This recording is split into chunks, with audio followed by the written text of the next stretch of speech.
So yun guys, good morning po sa Luzon, Visayas, Mindanao sa buong mundo mga kasyawin, no?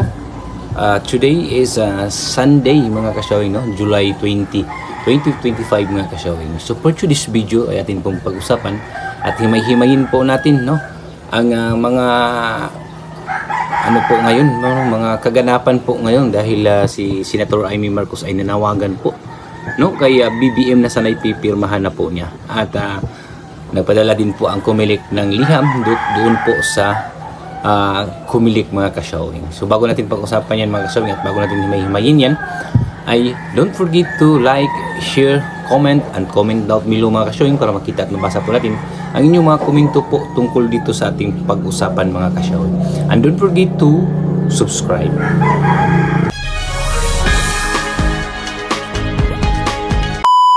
So yun po mga kasyawin, no, ay ating po pag-usapan ang BSKE, no, na kung saan ay si Senator Amy Marcos ay nananawagan po, no, kay BBM na sanay pipirmahan na po niya yung panukalang batas na ipinasa po nila, no? At ang tingin po natin mga kasyawin ay binaliwala lang po, no, ni PBBM yung panawagan po ng kanyang kapatid na sanay pipirmahan na po niya at ipapamadali daw na pirmahan po niya yung panukalang batas na yun mga kasyawin. So baliwala lang po niya, no? Nabaliwala lang po ni PBBM at hindi po pinansin sa ngayon, no? At nagpadala daw po ng liham, no, ang Office of the President doon sa opisina po ng COMELEC mga kasyawin, doon kay COMELEC Chairman George Garcia, no, na kung saan ay nagtanong daw po si PBBM kung okay ba yung panukalang batas na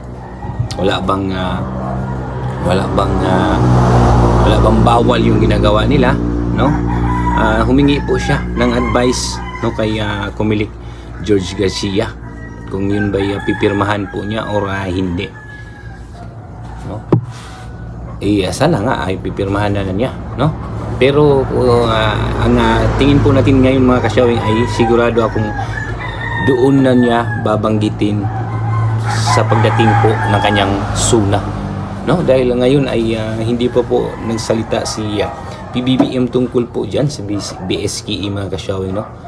Ay tahimik pa rin siya ngayon, hanggang ngayon mga kasyawing tahimik pa rin si PBBM tungkol po dyan sa BSKE na yan mga kasyawing, no? At marami pong naghintay niya kung ano po ang resulta, kung yun ba'y pipirmahan po niya or hindi, no? Abangan po natin mga kasyawing, no, sa darating po niya ng SUNA ngayong July 28. Baka po doon babanggitin niya kung ano po ang kanyang desisyon doon sa BSKE mga kasyawing, kung yun ba'y matuloy sa December or pipirmahan ba niya at hindi matutuloy, no? Abangan lang po natin dyan mga kasyawing dahil ngayon ay hindi pa po siya nagsasalita, no? Nanatiling tahimik pa rin siya tungkol dyan sa BSKE mga kasyawin, no? Pero yung BARM election po ngayong October ay tuloy na tuloy, no? Tuloy na tuloy daw po, sabi ni COMELEC George Garcia. Ewan ko lang po ang BSKE dahil hanggang ngayon ay nanatiling nanahimik pa rin yung ating Pangulo, no, tungkol po dyan sa panukalang batas na ginawa po nila. So abangan natin doon sa kanyang SUNA ngayong July 28, no, na sana'y babanggitin po niya kung ano po ang kanyang desisyon dyan, kung yun ba'y pipirmahan niya or hindi. Pero kung hindi niya man niya pipirmahan yan dahil naipasa na po nila, no, nasa opisina na po ng Office of the President, ay nagbilang na yun ng araw, no, kung yun ba'y hanggang sa malaps in tulo na yun, no, sana'y po yung madesisyonan po niya kung yun pipirmahan ba niya or hindi, no, para po manahimik na, no, at maliwanagan lahat ng mga barangay officials, no, sa buong Pilipinas dahil yun po ang inaabang-abangan po ngayon, no, ng 42 barangay ngayon, kung matuloy ba ang eleksyon or hindi, pipirmahan ba niya or hindi, no? Inaabangan talaga yan mga kasyawin at sabay-sabay mo nating abangan ngayong darating na SUNA po ni Pangulong Bongbong Marcos mga kasyawin. Dahil hanggang ngayon ay tahimik pa rin siya ngayon at hindi pa rin silang sasalita tungkol po dyan, kahit nananawagan na po ang kanyang kapatid na si Senator Amy Marcos, no, ay wala pa rin siyang salita, no, tungkol po dyan sa BSK mga ka-showing. So yun lang po ang ating update ngayon mga ka-showing, no? Maraming salamat po sa inyong lahat. Sana hindi po kayo magsawang na magsuporta po sa ating channel mga ka-showing. At sa mga hindi pa po nakasubscribe dyan, no? Please subscribe mga ka-showing at click the notification bell. I-bell all nyo na para updated kayo lagi sa mga bago kong upload na video na katulad po dito.